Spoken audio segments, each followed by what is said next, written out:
right, guys, today we're going to read an article about something that truly and really affects you and your parents.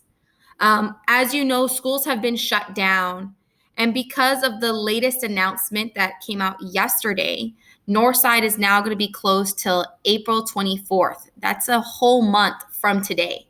So there's a lot of things happening, and there's a lot of things that we need to consider because schools are closed down. And the one thing that we need to start thinking about is, how are we feeding students? Remember, when students go to school, they're also provided with lunches and breakfast. And now that schools are closed, what are we going to do to make sure that you guys, you students, and your younger siblings and your older siblings are fed?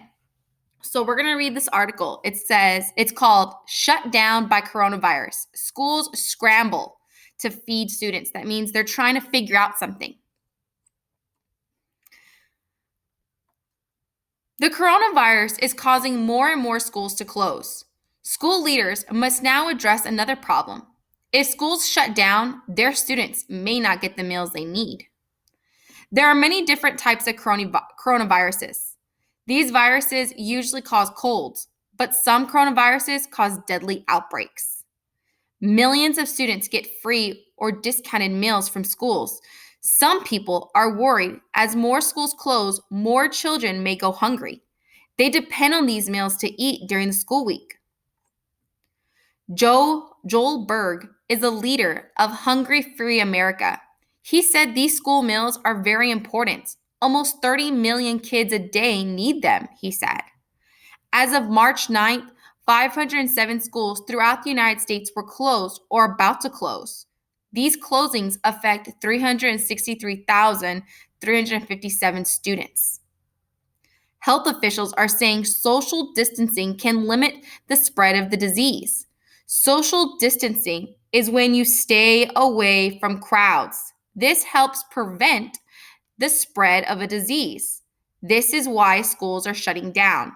This is also why people are being told to stay home. All right, guys, so this whole idea of social distancing is coming from the fact that we're trying to stop the spread of the coronavirus. And the only way to do that is to limit the groups. At school, we're in a big, large group of people, and kids are touching everything, teachers are moving around, people are coughing, and it's spreading. So in order to stop the spread, we have to limit our groups. And that's why it even said that we shouldn't be in groups larger than 10. Let's continue reading. The U.S. Department of Agriculture is a government group. It oversees the nation's school meal programs. It is telling schools how to feed students during these closings. That does not mean it will be easy, though. Access to food. The Agricultural Department has a program that can feed children while schools are closed. The program says children must be fed in groups, though. Because of the coronavirus, people should not be meeting in large groups. It could make people more sick.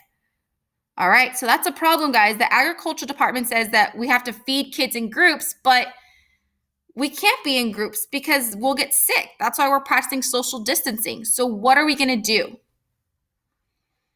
The School Nutrition Association is a group that works to put good meals in schools. It wrote a letter to the Agriculture Department. It asked to make some changes. Meals should be given out in more places, it says. That way, children would not have to meet in large groups. The Center of Disease Control and Prevention is a government group. It works to keep people in the U.S. healthy. It is called the CDC for short. The CDC said schools should give out grab-and-go lunches in bags. Schools can also deliver meals, it said. All right, so that's how they're gonna fix the problem. They're gonna give out lunches in more places, and they're gonna make them grab-and-go lunches so we're not waiting around in large groups. A basic need. The coronavirus has caused most problems for schools in the Washington state. Bothell is a city in Washington state. Its North Shore School District closed all of its schools on March 5th.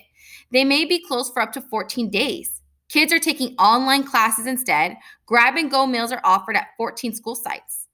Julia Fisher is in charge of the district's food services. She said that students need nutrition in order to learn, so the school delivers meals to 17 different sites.